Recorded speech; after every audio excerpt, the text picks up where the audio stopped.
বলে একবার যে দেখে আসি। আর নমরুদ যে পিছনের দিকে ফিরে দেখতে গেছে, আর এই খোড়া মশা ডানা দিয়ে উড়িয়ে এসে সোজা ওর নাকের ভিতরে ঢুকতে সুবিধা পেয়ে গেছে। নাকের ভিতরে ঢুকে যে মগজে চলে যে ইঞ্জেকশন শুরু করলো, এমন ইঞ্জেকশন দিল রাজ দরবারে কর্মচারীদের বলে আমার মাথায় জুতো মার, কিলচর মেরে মেরে কোনো কাজ হয় না। আল্লাহ বলেন মশা কি, আল্লাহ বললেন তোমরা দিনের বেলা গেলে ওরা চোখে দেখে হাত দিয়ে চল মারবে, ওদের মগজে ঢোকার সুযোগ পাবে না। এই জন্য রাতের আধার দিয়ে দিচ্ছি। আধারে ওদের দুটো সদর দরজা আছে, এই সদর দরজার নাম হলো নাক। কি নাক? নাক, নাকের দরজা কটা? এই নাকের যে দুটি ছিদ্র আল্লাহ ট্রেনিং দিয়ে দিলেন, বলে ও মশারা শোনো, ওই নাকের দুটি দরজা আছে, যে কোনো দরজা দিয়ে ভিতরে ঢুকে যাবে, ভিতরে ঢুকে যে একটা জায়গা পাবে, জায়গাটির নাম হলো কিচেন রুম, রান্নাঘর। রান্নাঘরে রান্না করে হাঁড়িতে যেমন মাল রাখা হয়, ওই নাকের ভিতর দিয়ে মগজে গেলে ওখানে রান্না করা মাল সব রেডি, মগজ ঘিনুগুলো রেডি। ওইখানে যে তোমাদের সুচালো ওই সুচ দিয়ে দিয়ে ঘিনুতে ইঞ্জেকশন করবে, বাকি কাজ আমার। জোরে বলুন সুবহানাল্লাহ।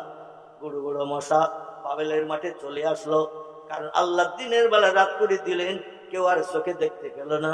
ওরা বুঝে বুঝে সদর দরজা দিয়ে ঢুকে গেল, রান্নাঘরে মগজের কাছে চলে গেল, ইঞ্জেকশন যেই করে আর যন্ত্রণায় ছটফট করতে করতে বাবেলের মাঠে হাজার হাজার সেনা সব চিৎপটাং হয়ে গেল। আর নমরুদ দাঁড়িয়ে দাঁড়িয়ে দেখছিল আমার সেনারা কেমন যুদ্ধ করে আল্লাহর গুঁড়ো মশার সাথে। আল্লাহর সেনা খুঁজে পাইনি, তাই গুঁড়ো মশা পাঠিয়েছে, ও আর কত সময় লাগবে মারতে। আল্লাহ বলেন দেখ কাজটা কি হয়। হঠাৎ করে দেখতে শুরু করলো, 2-10 মিনিটের ভিতরে ময়দান খালি, নমরুদের সেনা সব শেষ। নমরুদ বলে ভাব তো ভালো না, এখন ওরা তো আর সেনা যখন না পাবে তখন আমারই তো ধরবে, আমি একা, ওরা লক্ষ লক্ষ, শেষ পর্যন্ত রাজদরবারে বোধ আর ফিরে যাওয়া হবে না। এত ভয় লেগে গেল নমরুদের, ও রাজদরবার দরবারে ফেরার জন্য বাবেলের মাঠে, যুদ্ধের মাঠে দাঁড়ালো না, দৌড়িয়ে ফিরে চলে আসছে, বাড়ির দিকে আসে। কিছু দূর আসার পরে পিছনে তাকিয়ে দেখছে কোন মশা টশা আবার আসতেছে কিনা।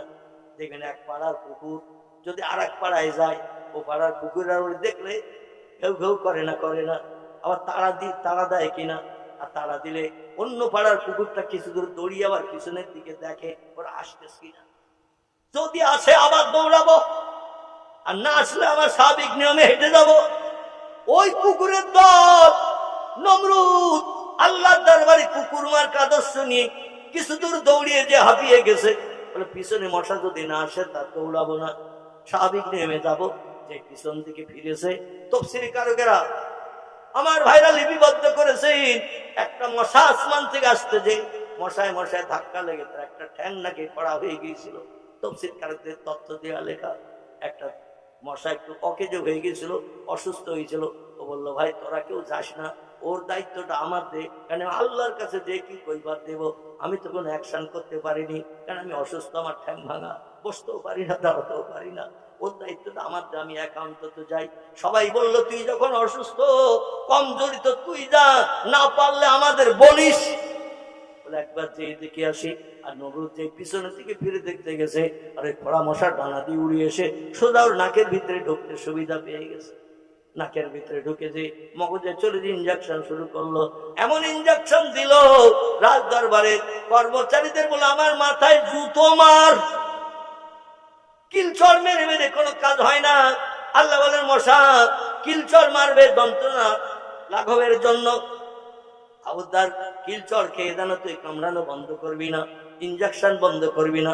তুই পায়ের জুতো খুলে যখন মারবে তখন একটু হাফ টাইম করে নিবি। নিজে নিজে জুতো মারতে শুরু করলো মাথায়, জুতো যেই মারে মশা কামড় বন্ধ করে। বলে এই তো স্বস্তি পাচ্ছি। 2 হাত চালাচ্ছে, একবার এ হাত একবার ও হাত, 2 হাতের কনুইতে ব্যথা, বগলে ব্যথা, কত সময়ের হাত চলতে পারে। ওর হাত যখন অচল হয়ে গেল, এবার রাজদরবারে ঝি কর্মচারীদের বললো তোরা পালা করে করে জুতো মার, যাতে আমি স্বস্তি পাই। আল্লাহ বলে তুমি না ছিলে বাদশাহ, আজকের কর্মচারীদের হাতের জুতো তোমার পিটানি খেয়ে মরণ হবে। জোরে বলুন একটু সুবহানাল্লাহ।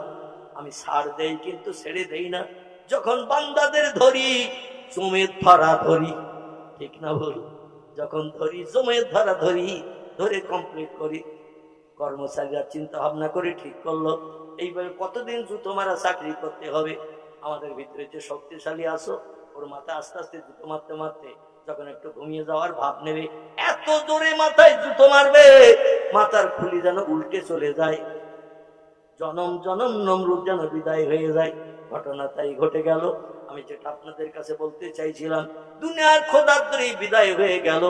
আল্লাহ পাক কোরআনে 1450 বছর আগে তত্ত্বকট করেছেন, 4500 বছর আগের ঘটনা, এবং ঘটনা যে বাস্তব সত্য, ঐতিহাসিকেরা সেটাও প্রমাণ করে মেনে নিয়েছে।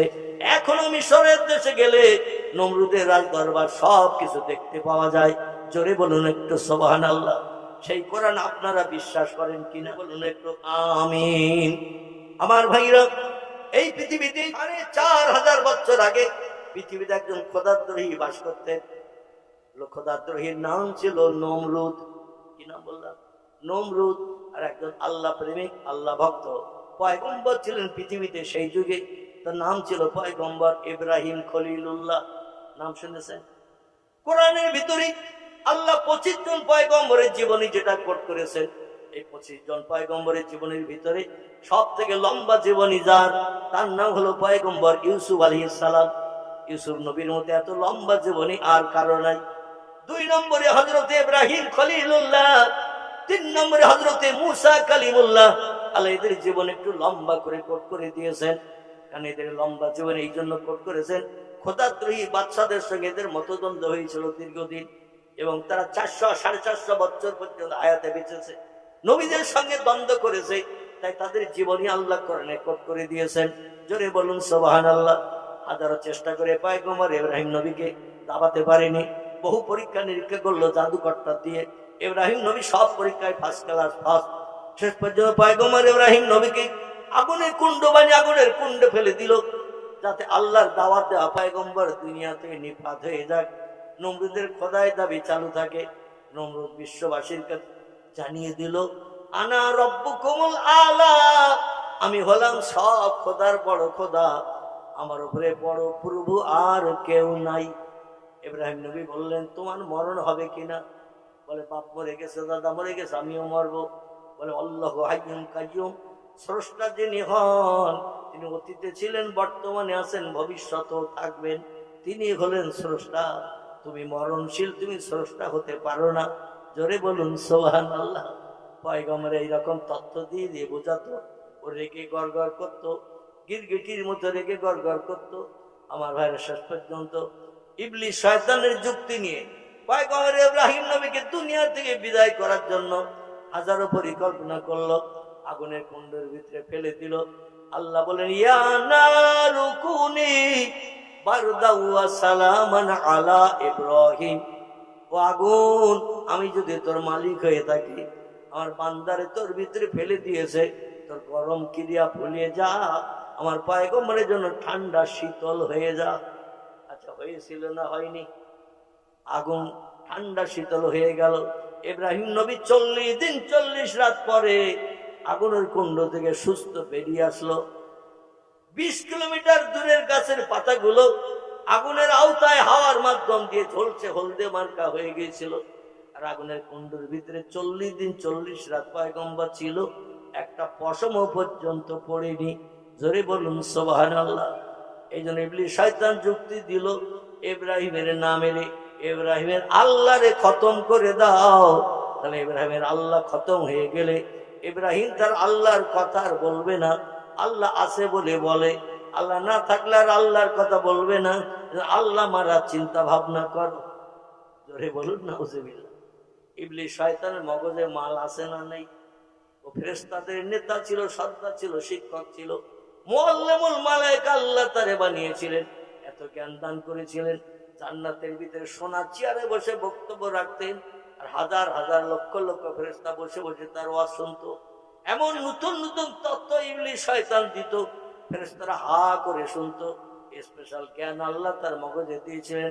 ফেরেশতারা বলতে, যে খবর আমরা জানি না বাপ দাদাও, এমনকি নাউজুবিল্লাহ জানে না, আমরা সেই তত্ত্বগুলো এই আজাজিলের মাধ্যম দিয়ে শুনতে পাই। এর ছিল জেনেদের বাচ্চা, এর মগজে আল্লাহ স্পেশাল জ্ঞান দিয়েছিল। জেনেদের এমন করে ফেরেশতাদের মগজ ধলাই করার জন্য এই যে যুক্তি দিল, এর আল্লাহর খতম করো। তাই করলো নমরুদ। বাবেল বলে একটি জায়গা আছে, দেশটির নাম হলো ইরাক। কি নাম বললাম? ইরাকের জমিনে বাবেল বলে একটি জায়গা আছে। এইখানে আল্লাহরে প্রাণনাশ করার জন্য নমরুদ চিন্তা ভাবনা করে ইব্রাহিম নবীর বলল, তোমার আল্লাহ যদি থাকেন আর তোমার সাহায্য করেন, তোমার আল্লাহরে খতম করে দেব, যাতে তোমার বিপদে সাহায্য করতে না পারে। ইব্রাহিম নবী একটু আনন্দের মুস্কি হাসি আসলো, বলে হাসলে কোনো কাজ হবে না, যেটা বলি বাস্তবে করি। তোমার আল্লাহ সৈন্য সামন্ত যা আছে রেডি করতে বলো বাবেলের মাঠে। অমুক দিন যুদ্ধ হবে, বেলা দ্বীপ প্রহরের সময়, দুপুর বেলা যুদ্ধ হবে বাবেলের মাঠে। হাজার হাজার সেনা নিয়ে, অগ্নি অস্ত্র নিয়ে, তরবারি নিয়ে, বল্লম নিয়ে। সেই যুগে যুদ্ধ হতো, যে সমস্ত যন্ত্রপাতি দিয়ে নমরুদের দলবল মাঠে যে হাজিরি দিল। আল্লাহ সেদিন সূর্যরে বলো, সূর্যরে একটু রৌদ্রের তেজ, গরমের তেজ একটু বাড়িয়ে দে। আল্লাহ যদি বলে, কোন সৃষ্টি আল্লাহর হুকুমের খেলাফ করে, আল্লাহ পাক কোরআনে তত্ত্বকট করে দিয়ে দিয়েছেন, যত সৃষ্টি চোখে দেখতে পাও সব সৃষ্টি আমার নামে তসবিহ পড়ে, আমার হুকুম তামিল করে। লা ইয়াফকাহুনা ইল্লা তাসবিহাহু, ওরা যে ভাষা আমার নামের জপ জিকির করে ও ভাষা তোমরা বোঝো না। ওরা গরু হুম্বা হুম্বা করে, ছাগল প্যাঁ প্যাঁ করে, হাঁসেরা এমন করে তাদের ভাষায় ডাকে, মুরগিরা কটকট করে। তোমরা বোঝো না, ওটা আমি বুঝি। ওরা বিপদে মুসিবতে আমার ডাকে, আমি আল্লাহ ওদের মুখে হাসি ফুটাই। এই জন্য ইব্রাহিম নবীর ডেকে বলল, শোনো নমরুদ কি বলতে চাই, বলে আপনার সঙ্গে যুদ্ধ করবে। আল্লাহ বলছেন, আমি বান্দাদের ছাড় দিই, কিন্তু একেবারে ছেড়ে দিই না। বলুন একটু সুবহানাল্লাহ। আমি বান্দাদের বাড়াবাড়ি করার জন্য একটু ছাড় দেই, কিন্তু একেবারে ছেড়ে দেই না। বাড়াতে বাড়াতে যখন একেবারে চরম পর্যায়ে চলে যায়, আমি আল্লাহ তখন অ্যাকশন করি। জোরে বলুন সুবহানাল্লাহ। দিন ঠিক করা হলো, সংক্ষেপ কথা, দিন ঠিক করা হলো। দিনের দিন ইব্রাহিমের আল্লাহ সৈন্য পাঠাবে, আর নমরুদ তার নিজের রাজকীয় ক্ষমতা নিয়ে সেনা, সৈন্য, যন্ত্রপাতি, মেশিনাদি, এমনকি কামান, বিমান, যা কিছু দরকার সব পাঠিয়ে দিল। এখন শেষ করে দিচ্ছি। 2-3 ঘন্টা দাঁড়িয়ে রয়েছে সূর্যের রৌদ্রে, ঘেমিয়ে দাঁড়ে দাঁড় হয়ে গেছে গোসল করা মতো। নমরুদের সেনা সৈন্যরা খবর পাঠান নমরুদের কাছে, এই সূর্যের রৌদ্র তাপে দুপুরবেলা কত সময় দাঁড়িয়ে থাকবো, তোমার ইব্রাহিমের সেনা সৈন্য কোথায়? নমরুদ বলল, ওর কি মনে নেই নাকি? আজকের যুদ্ধের কথা বলে দিয়েছিলাম, তাই যা তো 2-4 জন যা তো নমরুদের ইব্রাহিমের বাড়ি, নমরুদের তরফ থেকে ইব্রাহিমের বাড়ি যা, যে দেখো কি করছে, সেনা সৈন্য রেডি করছে না টেলিফোন টোন করতেছে, আল্লাহর কাছে দেখে আয়। এসে দেখে ইব্রাহিম পয়গম্বর বাড়ির বিছানায় আনন্দে ফসফস করে, সাপে ফসফস করে না, সাপ এই ফসফস করে যেমন একটা শব্দ হয়, অনেকে রাতের বেলা ঘুমের নাক ডাকে না, নাক ডাকে না, ওই রকম শব্দ হচ্ছে ইব্রাহিম নবীর নাকে। তো সেনা সৈন্যরা এসে বলছেন, হুজুর এ দুনিয়ার কথা, আনতা রব্বি লা শাক্কা ফিহি, আপনি আমাদের প্রভু, কোনো সন্দেহ নাই আপনার প্রভু বলতে মানতে, কিন্তু যার সঙ্গে যুদ্ধ হবে সে যে দেখলাম বাড়িতে ফসফস করে ঘুমোচ্ছে নিশ্চিন্ত মনে। দেখে গেছে নমরুদ, বলছে তাই? বলে হ্যাঁ। বলে আমার হাজার হাজার সৈন্য বাবেলের মাঠে সূর্যের রৌদ্রে দগ্ধ হচ্ছে, আর ও বাড়িতে ছায়ায় ঘুমোচ্ছে। আমার ভাইরা মন্ত্রী মহোদয় পাঠিয়ে দিয়ে বললো, ইব্রাহিমের ধরে নিয়ে আমার বাড়ি উচিত শিক্ষা দেব। আমার সেনা সৈন্যদের এমন করে কষ্ট দিচ্ছে কেন? 3 ঘন্টা ধরে, এত সময় তো যুদ্ধ শেষ হওয়ার কথা। ইব্রাহিম নবীর বাড়ি গেছেন আর উচ্চ র্যাঙ্কের কিছু ব্যক্তি, যে দেখে ইব্রাহিম নবী বারান্দায় চুপ করে বসে রয়েছে। মন্ত্রী মহোদয় বলছে, মা হালুকা মা খরুকা ইয়া ইব্রাহিম, খবর কি? ইব্রাহিম বলছে, খায়ের খায়ের, আল্লাহ চায় তো আমার খবর মোটামুটি ভালো। জোরে বলুন সুবহানাল্লাহ। বলে এখনো যুদ্ধ করেনি, কে হারলো কে জিতলো তার এখনো ফয়সালা হয়নি, আর তোমার খবর ভালো মানে? বলছে আল্লাহ সুস্থ রেখেছে, ভালো আছি, এইটুকুই বলছি, এইটুকুই বলতে পারি। বলে তো আজকে সেই যুদ্ধের দিন, বাবেলের মাঠে নমরুদের সেনা সৈন্য সূর্যের রৌদ্রে দগ্ধ হচ্ছে, আর তোমার আল্লাহ সেনা সৈন্য কই? তোমার আল্লাহ কি অসুস্থ, জ্বরে পড়ি আসতে আসতে দেখে? সেনা সৈন্য জোগাড় করতে পারিনি, তাই মাঠে পাঠাইনি। ইব্রাহিম বলছে সেই তো, সে দিনের কথা তো আমার অতটা খেয়াল নেই। বলছে ওই জন্য আল্লাহ সৈন্য পাঠায়নি নাকি? বলছে দেখে টেলিফোন করে, আল্লাহু মিন হাবলিল ওয়ারিদ, আল্লাহ যে তোমাদের ঘাড়ে রগের শিরা থেকেও আমি নিকটে নিকটে থাকি। আমার কাছে টেলিফোন করলে উদুনি আস্তাজিব লাকুম, আমারে ডাকো, আমারে স্মরণ করো, আমি তোমাদের দোয়া দাবি কবুল করে নেব। জোরে বলুন সুবহানাল্লাহ।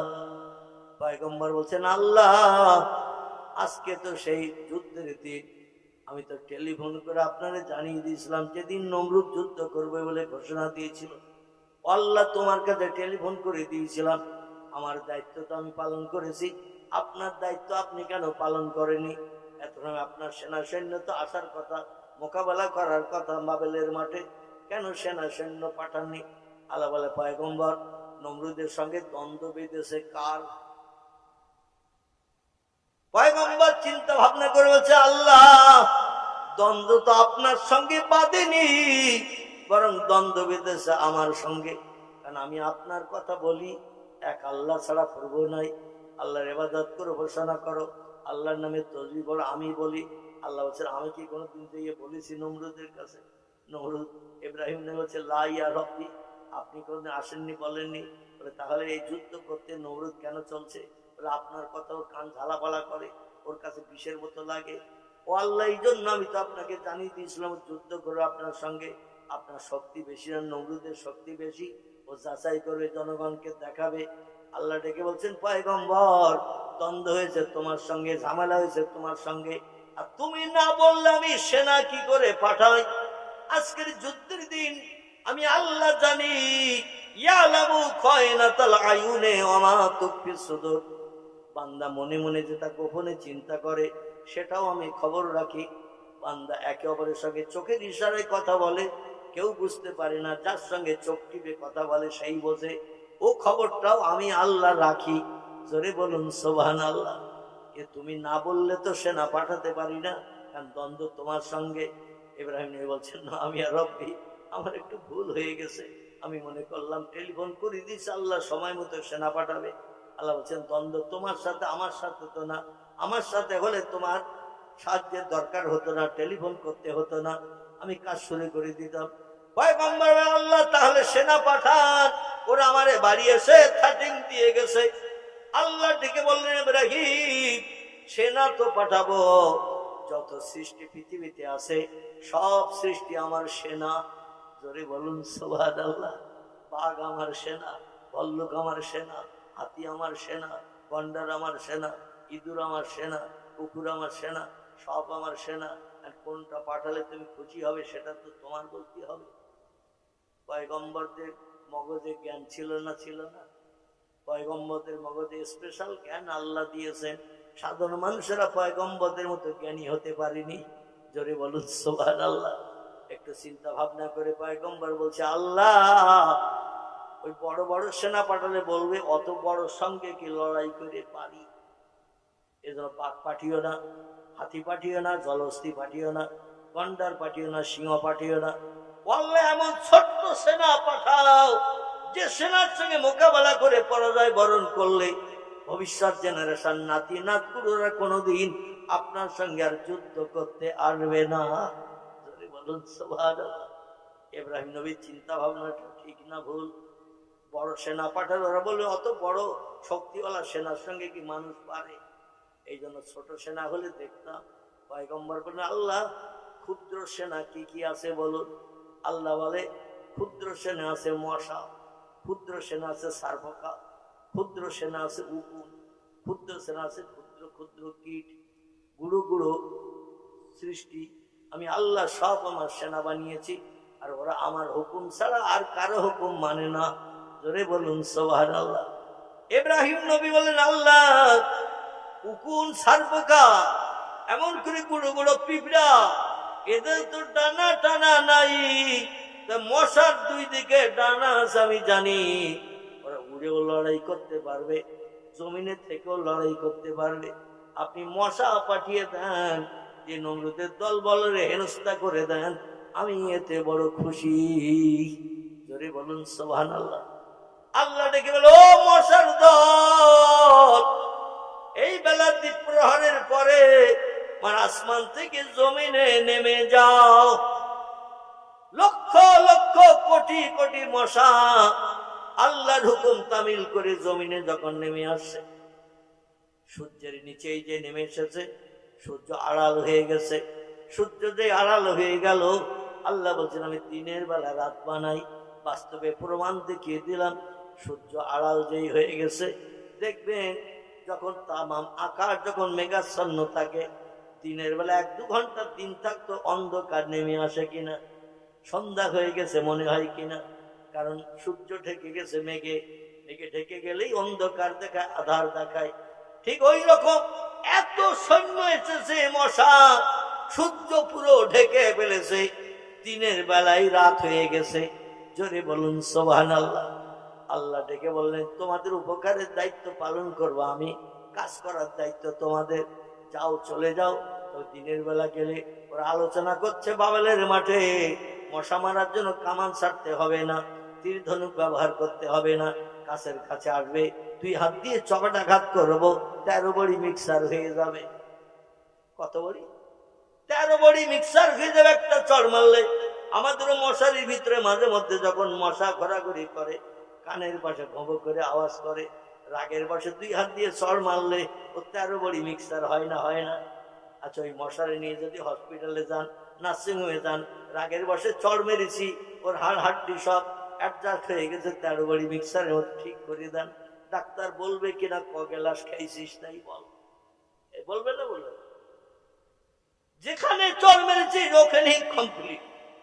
ওরা আর পাঠশাদি সংশোধন করে কোনো লাভ নাই, ঠিক কিনা? কারণ জনম জনম বিদায় হয়ে গেছে, আর ভালো করে কোনো লাভ নাই। আল্লাহ বললেন, তোমরা দিনের বেলা গেলে ওরা চোখে দেখে হাত দিয়ে চড় মারবে, ওদের মগজে ঢোকার সুযোগ পাবে না। এই জন্য রাতের আধার দিয়ে দিচ্ছি। আধারে ওদের 2টো সদর দরজা আছে। এই সদর দরজার নাম হলো নাক। কি? নাক। নাক, নাকের দরজা কটা? এই নাকের যে 2টি ছিদ্র, আল্লাহ ট্রেনিং দিয়ে দিলেন, বলে ও মশারা শোনো, ওই নাকের 2টি দরজা আছে, যে কোনো দরজা দিয়ে ভিতরে ঢুকে যাবে। ভিতরে ঢুকে যে একটা জায়গা পাবে, জায়গাটির নাম হলো কিচেন রুম, রান্নাঘর। রান্নাঘরে রান্না করে হাঁড়িতে যেমন মাল রাখা হয়, ওই নাকের ভিতর দিয়ে মগজে গেলে ওখানে রান্না করা মাল সব রেডি, মগজ ঘিনুগুলো রেডি। ওইখানে যে তোমাদের সুচালো, ওই সুচ দিয়ে দিয়ে ঘিনুতে ইনজেকশন করবে, বাকি কাজ আমার। জোরে বলুন সুবহানাল্লাহ। গুড়ো গুড়ো মশা বাবেলের মাঠে চলে আসলো, কারণ আল্লাহ দিনের বেলা রাত করে দিলেন, কেউ আর চোখে